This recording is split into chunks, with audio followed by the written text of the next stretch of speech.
Welcome to another episode of Embarrassed by Night podcast. The podcast hosted by... Let's start over. Right, Let's take a shot. We didn't even do this. Yeah. Okay. Right. Well, hi, bad. Yo. Congratulations, Andy. For what? On another successful 626 laugh market. That was very, very fun.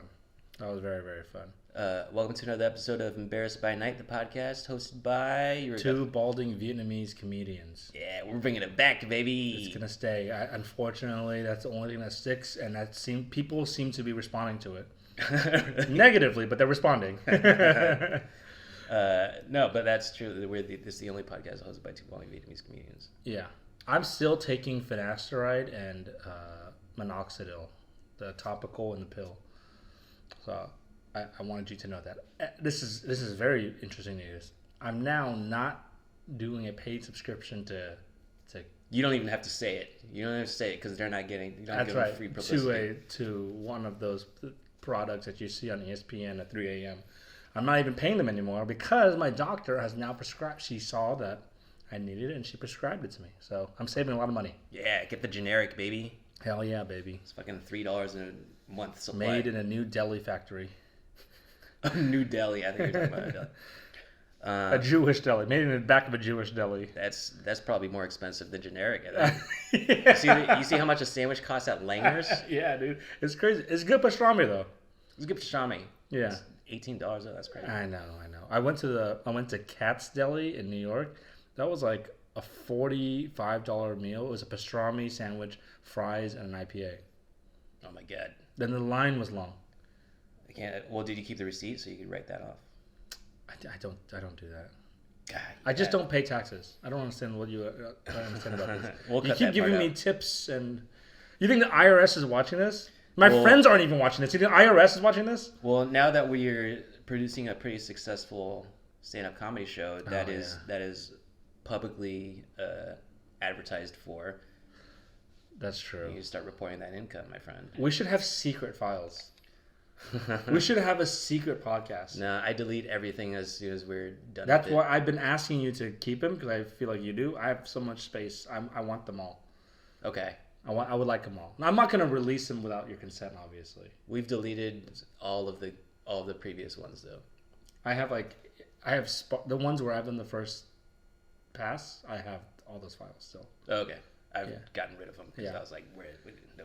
The Sean Porter one you've deleted? No, I think that one's still on there. Okay, that's a good one.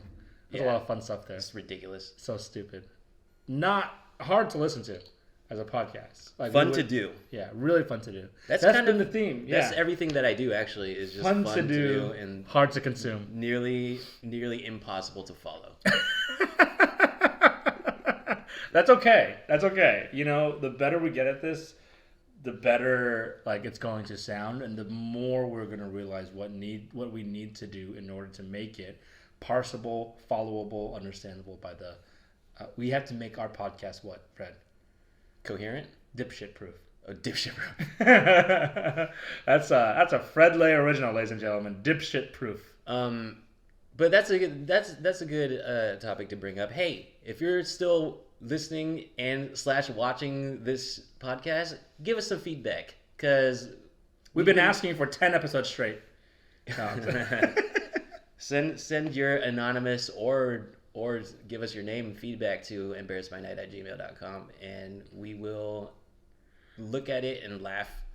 Yeah, or DM us on Instagram. Don't leave a public comment because Fred will 100% reply to that in a very snarky way. 100%. He won't. Even though he's asking for criticism, he won't respond well to it. I can't let things go. So we said that the 626 laugh market was very successful, and it was a lot of fun, tons of fun. Mm-hmm. One of the people who was heavily involved in producing the show, Stephen Ho. You probably know him. He's a well-known guy on the TikToks. Yeah. Shout out to Stephen Ho for helping us out. Appreciate it. He sent out a questionnaire, which you're welcome to check out or answer some questions. If you went to the last 66 lap, you can even answer questions on it if you hadn't gone. Let's talk about the show. What did you like about the show? What did you not like about the show, Fred? I had a great time.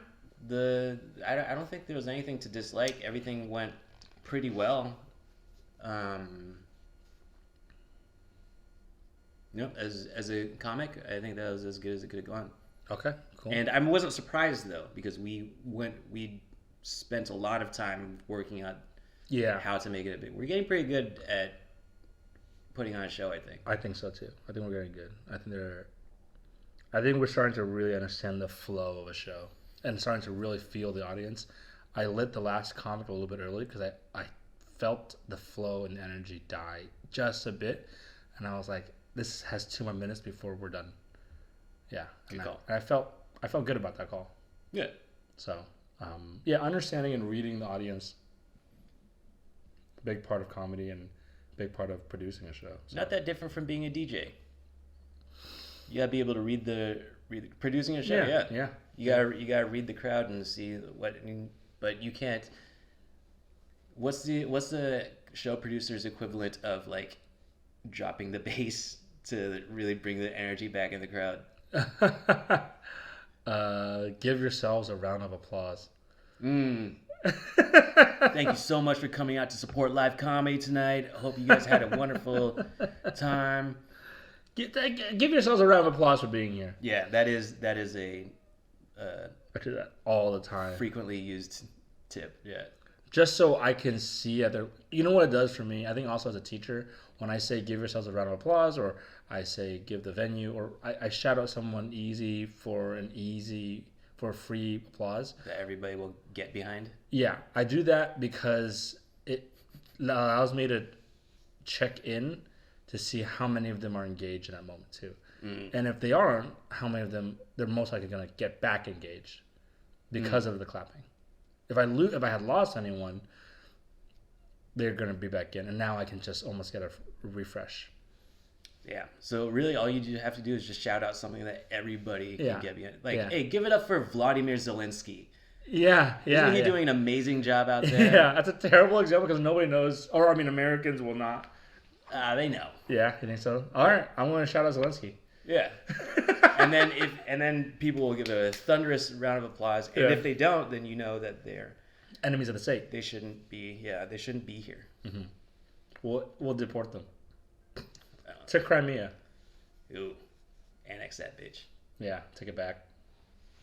That's what we're going to use Crimea for once we take it back. By we, I mean free people everywhere, not America. I'm not even following this.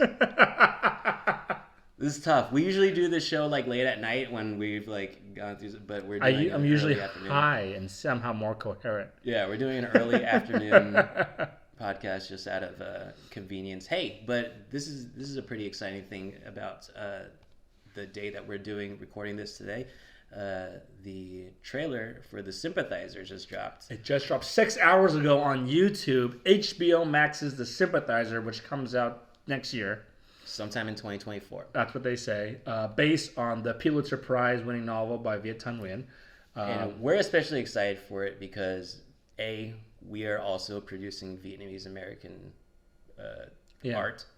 But also Pulitzer Prize winning. Pulitzer Prize potential. Yeah. Potential. We're producing potentially Pulitzer Prize winning art. I think we're more of Peabody. I think we're more of a Peabody than Pulitzer? We're more eligible for... Yeah, you can't... I don't think a comedy show is capable of winning a Pulitzer. I think you have to, like, actually write stuff. Which I stole the dad jokes. So that automatically disqualifies us for a Pulitzer. I want to win a Pulitzer for comedy. That is my goal. Oh, my God. Nobody's done that. That's why it's a good goal. I think maybe you should think about headlining more realistic goals. Like maybe get on TV or something. Nah. Speaking of TV, did you hear about The Sympathizer? Yeah, let's go back to that. Okay. The Sympathizer, it's a miniseries based off the Pulitzer Prize-winning novel. We're stoked for it, and especially we're excited to see the trailer because we did, and so did every Vietnamese-American person in entertainment that I know. We submitted submitted a tape, an audition to this show because this was going to be our show, pretty much. Like, huge opportunity working with A24, Yeah. Park Chan-wook directing it. Holy shit, it's like Yeah. all-time greatest director for me. yeah. So, yeah, Robert Downey Jr. is in it, Sandra Oh's in it, and a bunch of Vietnamese people who are going to be famous are in it. What was the what do you remember what the prompt was for submitting a tape? I don't remember. I remember. So they had us reading for one of 4 roles. And you had to just read lines from a thing, but you had to do it in English and in Vietnamese. Yeah. My dad helped me with the Vietnamese. Did he? Yeah, he said at one point, I asked him if it was okay. The line I just read, was it okay? And he goes, "It's gonna be as good as you're gonna get it." Nice. And he goes, they will always tell that you can't speak Vietnamese, but that's as good as you're gonna get it. So pretty good. That's like all that, I need. That was his compliment. Yeah, that's all I need to hear though. That's Yeah. that's perfect level of honesty. Yeah. It was, That just tells me that I can stop trying to waste more time on this. Yeah, that's true. But part of me wants to prove him wrong. And There's other ways that you could prove them wrong. And I didn't because I'm not in that trailer. Yeah, nobody's on this show that we know. We could. We were thinking about inviting a guest who's going to be Fred Wynn, right? Yeah, one of the best friend of the Sympathizer, the main character, is played by a Canadian Vietnamese guy who's a martial arts expert. His name is Fred Nguyen, and I befriended him through IG because I was like, "Hey, we Freds, we gotta stick together." And so not he's even a homie. Vietnamese Fred specifically. Vietnamese Freds, because how often does that name come up? Do I have Vietnamese any people? friends named Fred who are Vietnamese? No. I don't know a single Fred besides myself and Fred Nguyen. Wow, that's pretty cool. I know a lot of Andrew Wins. Yeah, Andrew's pretty common. Well, that's why Andy's you an even had to change your name to. I didn't have to. I chose to. God damn it. Yeah, but you chose to because you had to. Andrew Wynn is a perfectly fine name for a comedian. It's a perfectly fine name, but it's hard to Google. If you want to be the only Andrew Nguyen, you're gonna have to battle all of the realtors, Doctors, dentists. Yeah, every Andrew Nguyen. You have to be top 10 Andrew Nguyen's of all time. Yeah. And why do that when you could be the number 1 Andy Van? That's true. I'm not even the number 1 Andrew Van. I'm Andrew like, Nguyen? Yeah, of course. yeah, Andrew Van. Oh, Andrew Van. Yeah, I was originally going by Andrew Van, Huh. but then someone changed my name to Andy Van on a poster, and I just stuck with it. You're very much more of an Andy Van. You think so? You're an Andy, yeah. I really think of myself as an Andrew. I think you have that. You have Andy qualities about you. Yeah, I agree with you. First of all, before we continue this, if you think I'm more of an Andy or an Andrew, I want you to DM me and let me know what you think about whether I go by Andrew or Andy. And now back to you, Fred. You should make that an IG poll right now because I'm curious. Right now? To, Live? No, don't. Okay. We're gonna get that feedback from using an old cell phone on the. Those clickers, like fucking doing. Let's do a Kahoot for like a classroom thing. I think I did not follow that at all. But a Kahoot is a thing that they use in school to you know those clickers we had in college. Yeah. A Kahoot is just online now. You can just go on your cell phone, log in, and just do it instead of like buying a clicker for a class. God damn, the kids. Yeah. Sorry. What? So you're an Andy. I think of myself as an Andrew. When I look at myself in the mirror and I say, "You're a serious guy." You're Andrew. There are no nicknames for you, sir. You're a serious man, and that's why you should go by Andrew. Interesting. Yeah. Yeah. I've only known you as Andy. Yes, and that's fair, and that's by a little bit by design. Just like I went with it, and I think when people hear Andy Van as a comedian, I'm like, it's very minuscule. It's not a big deal whether I'm Andy or Andrew. People don't know who I am anyway. So.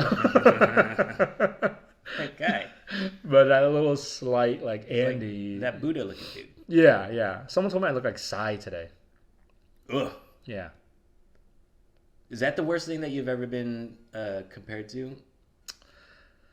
That's not a bad thing, by the way. It's not a bad thing. It's just I just don't agree. I don't know what the worst thing I've been compared to. I know what mine is. What is yours? Recently, and this isn't even that bad, but I was just like taken aback by it. Somebody posted a picture with a selfie with me and her, and then somebody commented, "Is that David Chang?"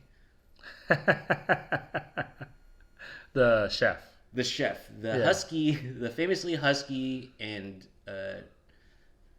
formerly asshole chef. Is he formerly asshole? Yeah, he writes about it in his books, and people have written about how much of an asshole he was. How much of an asshole.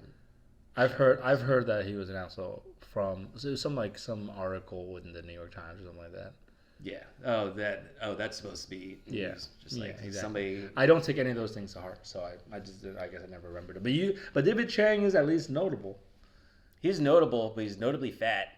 And I felt weird about that. A comedian, in the span of like 2 days, one comedian compared me to Ronnie Chang, and another comedian compared me to Bobby Lee. Jesus. So comedians are lazy. I'm somewhere in between Ronnie Chang and Bobby Lee, which that middle ground I will fucking take. I will absolutely accept that as a comparison. Ronnie Chang or Bobby Lee? That's very... You can only be one or the other. In Asian comedy, you can only be a Bobby Chang or Bobby Lee or Ronnie Chang. Excuse me, I think you might have forgotten about a pioneer of Asian-American comedy named Dat Phan. You either do comedy as a Bobby Lee or Ronnie Chang, or you live long enough to see yourself become a Dat Phan. Is that a shirt? That's so long-winded. Is that our first Embarrassed by Night merch?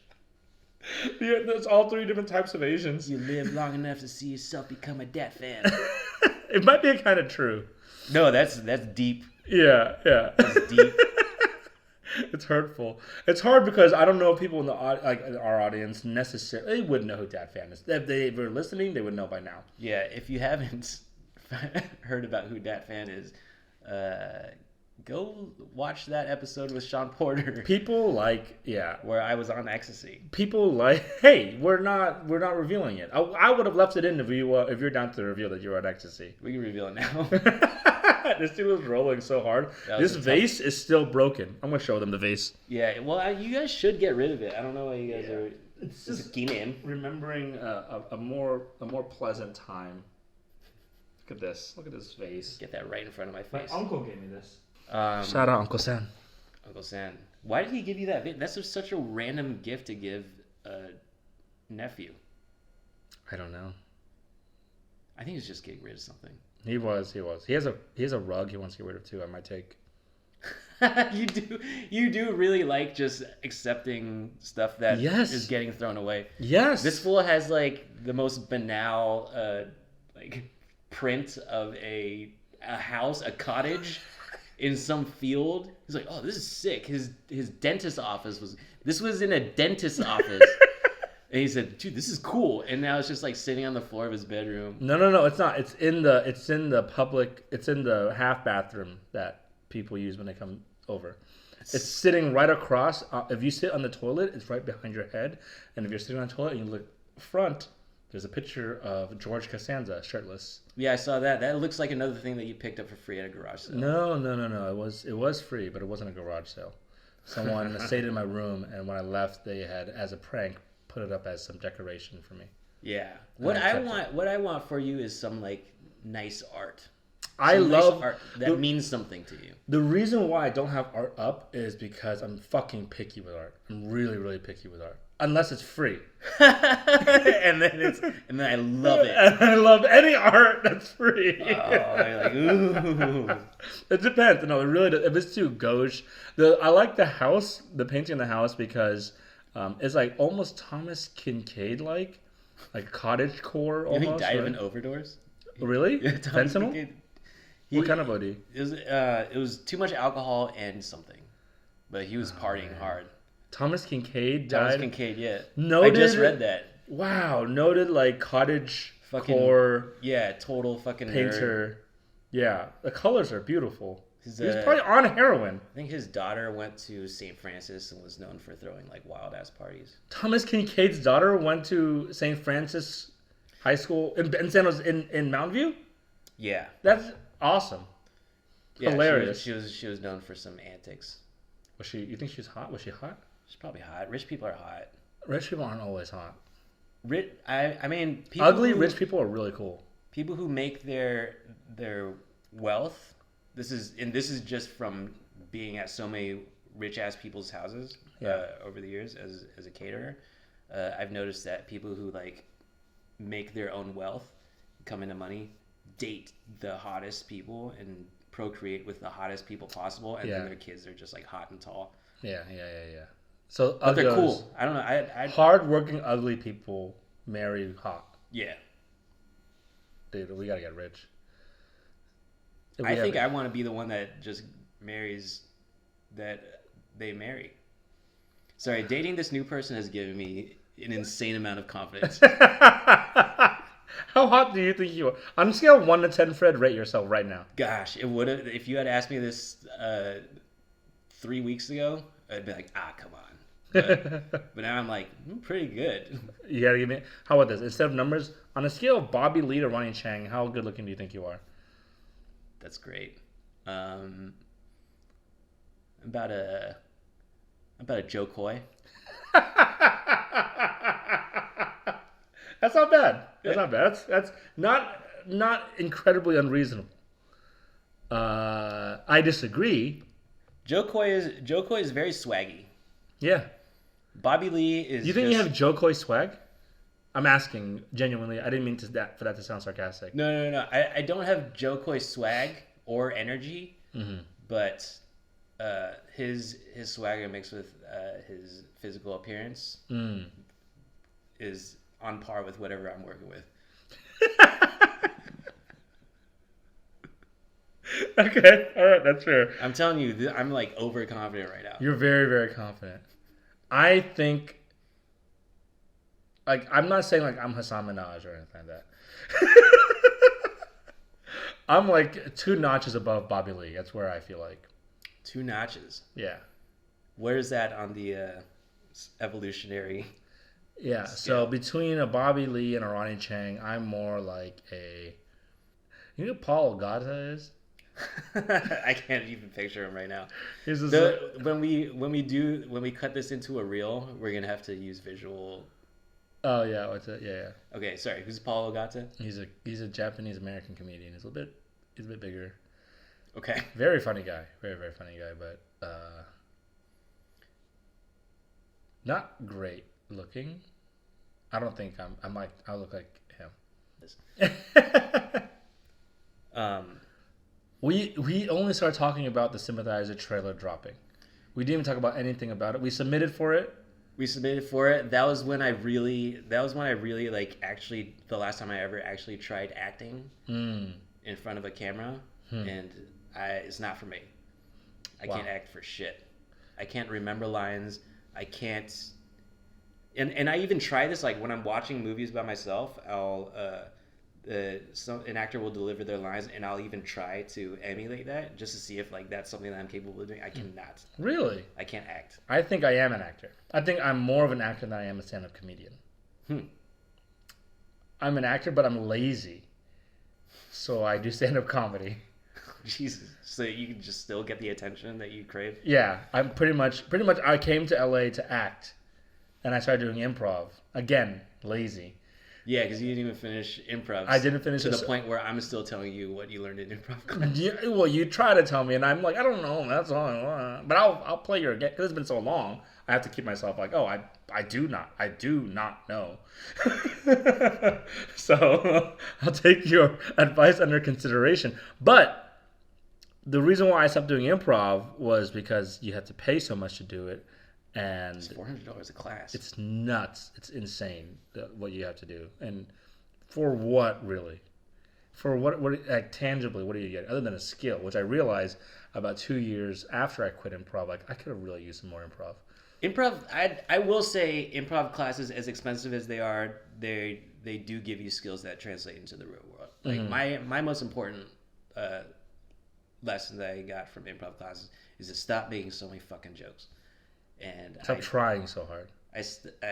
Stop trying to like convince people that you're funny in a situation where you don't need to, and that has really chilled me out. When did you learn that? In one of my improv classes. No, I mean like when did you ever learn that? In one of my improv classes. Are you doing an improv right now? I'm not doing an improv. I don't have. Can I have one improv, please? I'll take one improv. No, but I'm telling you, like that was a very useful because I used to, even like when I start a new job or something, I would like try to go like, these guys don't know how fucking funny I am. They don't even know what they're getting themselves into. Every day's gonna be a sitcom, boy. And it was just so like it was a silly way that I carried myself in my 20s. I think you're very, very funny, first of all. Okay. And I think I'm funny as well. I learned early on before improv, maybe in college or something, to like let people learn that I'm funny and like surprise them more, and then they will remember that more. Oh yeah, when you just like let something loose. Yeah. Like people are like, oh, he's actually like funny. Like he's actually funny. I prefer over this guy is funny. Right. Yeah. You're like, oh, he's like kind of perverted and he's funny. Perverted? I'm not perverted. How dare you? It's just a special thing that they learn. Some people learn earlier on than others.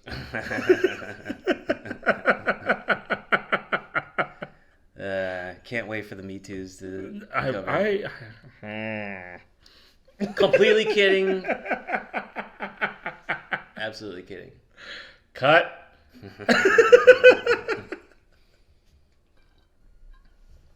I'm glad. I submitted my Sympathizer tape. I asked a friend to help me out who does a lot of self tapes, and I went over to like her and her boyfriend's house, and we were hanging out, just drinking, chilling, and then halfway through, I started getting a good buzz, and they were smoking too. So I forgot which one I submitted, but it probably wasn't the good one. Yeah, well, that's all they need to know to not hire you is that you were getting fucked up. They don't need to know. They didn't know. There was no like progression. It was just I picked one high, and it might not have been the discretion I used. Probably wasn't great.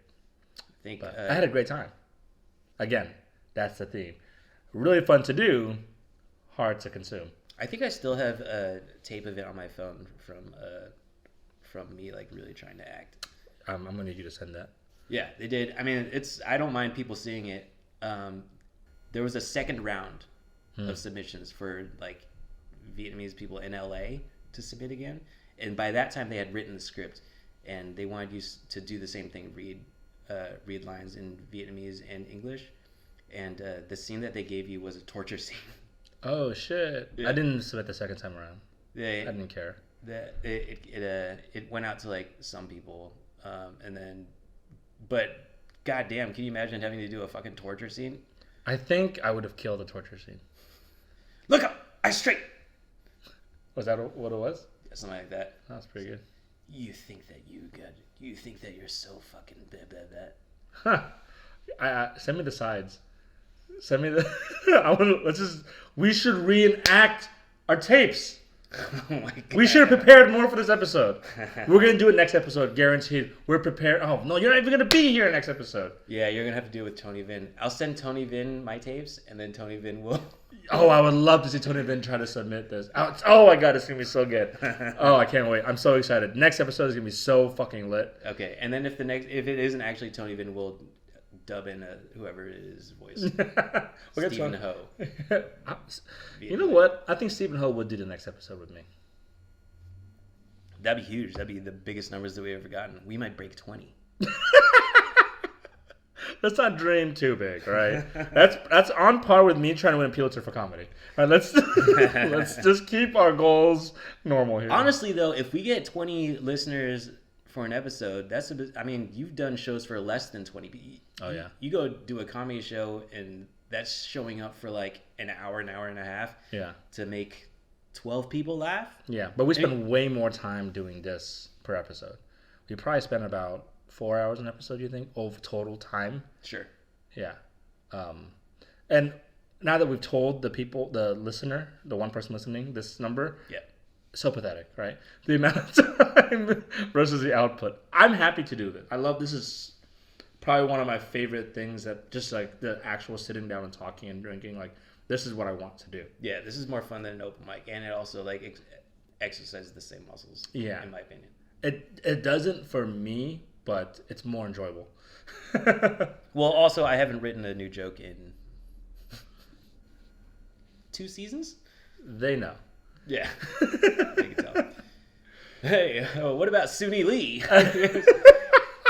You guys excited about Suni Lee? Oh my god, you brought up at the last show, the show a couple of days ago, you brought up Hmong people and Suni Lee, and you spent a good minute describing Hmong people to a group of Asian people. It wasn't a minute. I went through it very quickly. Yeah. You know, there's some people who wouldn't know what I'm That's talking true. about. And I thought you were going to talk about, because on the day of, I heard news that Suni Lee was bowing out of competitive gymnastics because of a kidney issue. Oh shit! And I was like, oh shit, he's on top of the topical shit. No, it was. You were not. You were just happy that Suni Lee was Asian. I'm just doing a joke from 2021. It was like the day before or something. It was like last week. She had talked about she's bowing out of competitive gymnastics for a bit. That's wild. Well, at least she'll always have a open seat if she wants to be a spokeswoman for VinFast. VinFast, the car that'll take you somewhere. That's pretty good. Yeah, VinFast. No man. VinFast, yo. It's like VinFast is like just taking a shot, saying "fuck it." Yeah, buying a VinFast is essentially driving and drinking. Like, that's all it is. This is the rest of my day. Yeah, except every day as your commuter. Every day is just cheersing and going like, yeah, 3 sheets. There's no way Vietnamese people are gonna make a good car. We're better at making bad versions of legit cars than we are making our own real legit car. Or organizing like real estate investment groups or whatever. Oh yeah, these are the people paying us for comedy, my friend. Yes. The Cambodians. These Chinese Cambodians are paying us. Ooh, Furies. I watched Furies. Yeah. Good recommendation. Hey, folks. The first ever, this is a historic film too. This is the first time that Netflix has invested money into telling an original Vietnamese film. Mm-hmm. This is a spiritual successor to the film Fury. Oh, I did not know that. It's a spiritual successor, which is the film Fury is definitely worth watching. It's starring Victoria Veronica Ngo, and it's a solid action martial arts romp through rural Vietnam, and then she goes to Saigon. Yeah, and kicks some ass. Would you say the representation of Saigon is accurate in Furies? No, it seems like a big ass city, which it is. Uh-huh. And it's also the lighting in that movie is bananas. It's dark and it's like very lurid, right? It's lush. It's different, like kind of like what we do, kind of what we're doing here with the green, and we change the colors, but they do it every shot has multiple colors. Yeah. Which is really interesting. It's a choice. Yeah, it's. I mean, it plays like a music video in a good way, right? It's very like it's popping. Definitely worth watching. Fury, F-U-R-I-E. Yeah, it's an action movie, so it's like high octane all the way through, full throttle. Those action scenes are pretty intense. And it's very, very. What I love is there's just different types of action scenes I've never seen before, like the battle where she's fighting the guy with the needle. Like that shit was crazy. I don't remember that part. Yeah, there was this junkie, and it's like one of the final. That's Furies. You're talking about Furies. I'm still talking about the first one, so that we can build up to the. Oh, I haven't seen the first one. Shit! Fuck you. I started with saying. Oh my god! Okay, Fury. Check it out. It's good. So we got to make some changes to the podcast, man. We got to make some changes to this. Well, they probably could have had better titles for these. That's true. Fury and Furies. Yeah. All right, let's reset. It's funny as fuck. What you said about Furies, though, about how it's very, very lurid and very colorful, also applies to Fury. Okay. But definitely check out that one because that was good. And it also uses in the choreography. They use a lot of Vo Vietnam. It's a real pro Vietnamese. Oh, Vietnamese martial arts. For I know at least 3 non-Vietnamese people who are watching this. Yeah. 2 of them are. I have already turned this off. Yeah. Okay, so Furies, spiritual successor. It's not quite a. It's a sequel. It's not a sequel. It's a spiritual sequel. What does that mean? Which means that it's just like kind of. It's like the same way that like 10 Cloverfield Lane isn't a direct sequel to it. sequel But it's to set in the Cloverfield. same world. Not even the same world, but it's just got the same vibes. Okay. But so Furies, first time that Netflix has invested in an original. Furies, the plural. Furies, the plural. The original based on movie. the success of Fury. Okay. Based on that success, which was independently funded Uh-huh. and made by a Vietnamese company. But Furies was the first time Netflix was like, "Hey, let's do that. I want in." And they made it. And the person who directed is Veronica Ngo, who starred in Fury, the first one, and also stars in the second one. What do you give it? If I had to rate it from like 1 to 10 or something, or From like a grade. Bobby Lee to Ronnie Chang. From Bobby Lee to Ryan Chang, I give it a solid Shang Wang. Ooh, that's good. That's right there. This scale is so esoteric. This scale is only for Vietnamese comedians or Asian comedians. Like you have to be like fucking in the know here. But you know what we're talking about. You go, yeah, that is a Shang Wang. You'll watch it. You'll watch it tonight, and you'll be like, yeah, that's a Shang. I like giving grades like A to F. Okay. I give it a solid B minus. Really? Yeah. I gave it a lower one, but Yeah. depending on what I can't really turn my brain off and just be like, yeah, this is fun because sometimes when I see like a battle where they never reload the gun, That happened twice. Yeah. The gun shooting, they do a lot of like John Wick style gun shooting, and each gun holds like 80 bullets. It's a Desert Eagle, and it's just like it's stuff like that really pulls me away. Like, who do they think they are? I can suspend disbelief. I've gotten better at it over the years. Because you're just getting dumber as you go up. I choose to get dumber. I am. So I didn't mean to make that an insult because Yeah, you don't usually mean it. but it stings. Yeah.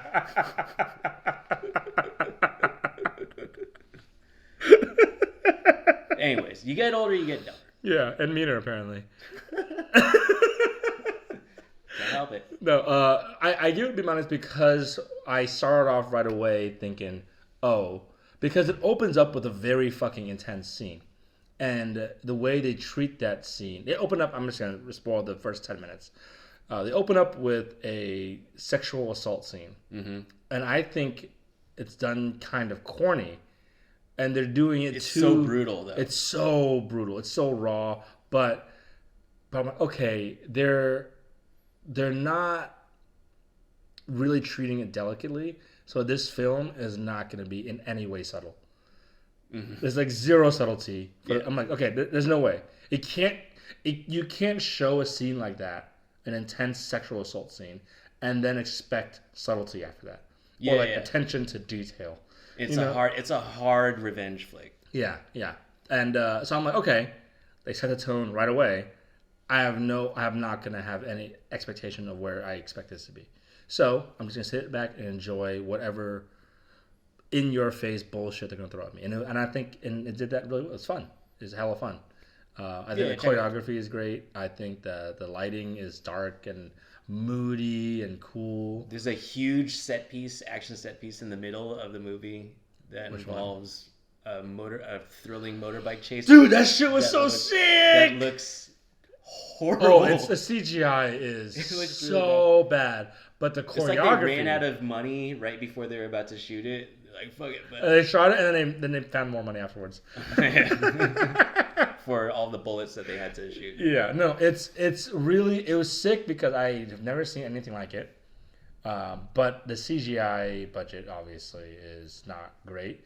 It's corny because it looks bad, but the choreography itself and the sequence is, I think, pretty good for what it is. Mm-hmm. Right? Like I said, for what it is, like, because even in the first scene, there was fire. I'm like, this CGI is bad. I know what I'm getting already. Yeah, right. So I didn't expect it to be incredible. I was like, wow, this is bad CGI. Yeah, it looks like a fan video. Yeah, it looks like some like really Freddie Wong, some Vietnamese teenagers with gumption, like put it together. Yeah, with a MacBook and a dream. Yeah, and a pirated copy of Adobe After Effects. Yeah. Like, oh, you make a fire. I don't know why one of them was Dat Phan. Dat Phan's mom. What do you do? You do CGI? You want Molotov cocktail, Dat Phan?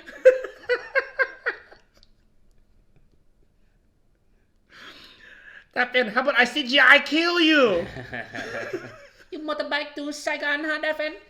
You don't know that. You don't know Saigon. You don't know narrow alleyway. But that sequence is cool. Cause I love the setting because even though it doesn't show a lot of what Saigon looks like, that claustrophobic apartments, like small living style with the alleyways and the street food thing, like that vibe is sick. That's what we're trying to recreate here. Like multiple times, I'm like, oh, those chairs, we have them here. Yep. Like that's what I want. But I think the rest of this looks too nice. We gotta like actually find a street or an alley or something. Well, maybe we can add more dust to this. Yeah, that's good. You know what I want? I want like a backdrop of the storefronts of a Vietnamese vendor. Well, here's hoping that you can find one for free. It'll probably be like $100. Given away by a dentist's office or a chiropractor. Chinatown chiropractor. I wouldn't leave it up. I would set it up for us. But I think it'd be cool. I think our show is a little bit more Little Saigon than it is Saigon. Okay, so Fury's hard to recommend. Medium recommend. B- is a medium recommend. I say Fury. Check out the OG. Is better. And then check out the second one if you want to know what we're talking about. I do recommend it. I mean, there's a lot of really good things about it, and I always want to support like Vietnamese art, right? So shout out to Netflix for investing in Vietnamese stories. One project that I'm really excited about that hasn't dropped yet as of the recording of this is A Tourist Guide to Love. A Tourist Guide to Love. This is a Netflix movie that is set in Vietnam, but it follows a young white girl, maybe middle-aged white girl. She's like our age. Is she our age? Yeah, she's about to get married. Oh yeah. Her white fiance leaves to go do something, and then she's all wound up, and then she gets sent to Vietnam on a trip. Where she falls in love with a buff Vietnamese guy. Really hot Vietnamese guy. I submitted for this as well. I thought I did pretty good in that one. What did they want you to read? They wanted us to read, so pretty much Rachel Lee Cook, who is the white girl in the movie. The white girl is there. She's in Vietnam, and I'm like showing her around. Mm-hmm. And the side I had to read was just showing about like certain Vietnamese traditions, and it was really corny. And I tried really hard not to make it corny. So what kind? I gotta hear more. Like what kind of Vietnamese traditions? What was the scene? I forgot specifically. But I remember thinking, okay, I understand now. A Tourist Guide to Love. I am the Vietnamese guy showing her not just my country and my people, but showing her how to fall in love as well. And it's really, I mean, the idea is really... you would have been so bananas if they cast you. That would have been like... that would have been quadruple subversion. A white guy or a nice brunette white lady who's got so much going for her in America goes to Vietnam and then falls in love with you? You know when I said earlier that you don't intend it for it to be mean? It's not even mean, but you know your type, and I know my type. Yeah. You don't see me as a leading man? No. Mm-hmm. But no, the Tourist Guide to Love is really interesting because what it does is it kind of takes that trope of a white American woman going abroad and falling in love with, tall, dark, and handsome. Yeah, an exotic. Abroad, a foreigner, right? And then, guess they did hire a tall, dark, and handsome. They hired a really hot Asian guy. Yeah. And what's so funny is that our friend, also a comedian, Alex Young, got a call back for that role. I did not get a call back. I don't know if I needed to say that or not. But Alex got a call back, and I'm just like, dude, yeah, Alex, you're not bad looking, but this guy is hot. So this lady, she goes to Vietnam, and she's hot, and Alex gets this call back, and, we're all in the group chat pretty pissed off that it's not us. But ultimately, I had very low hopes for it. I saw like 30 seconds of the trailer. I don't like watching trailers that much. But I saw 30 seconds of the trailer. I'm like, yeah, I'm going to watch this just for the fantasy of a white girl. Oh, it's going to be great. Yeah. It's just nice to be represented, like, as a sex symbol. Great. Well, I wish that this had come out when when that movie came out, because I'm very excited to see it. Thank you guys for listening to another episode of Embarrassed by Night. We appreciate everyone who came to our show, our new followers. We appreciate that you listened to this episode. Don't go back and listen to any other ones. This is how we always do. This episode has been so fun to do. They're all fun to do. They're all mildly annoying to edit, and they're all terrible to consume. So we're going to keep that tradition up. Our next show is May 13th at 5:55 in Monterey Park. And we hope to see you there. It will sell out, so we hope to see you there. Yeah, another edition of 626 Laugh Market. And then stay tuned for an announcement for the next edition of Embarrassed by Night, which we believe will be in San Diego. Yeah! I'm so excited for that one. I'm so excited. I've been hounding you. I'm like, I want to get this done. I want to do San Diego for so long now. Yeah, he's got those deep ties to San Diego. I love San Diego, man. I never should have left.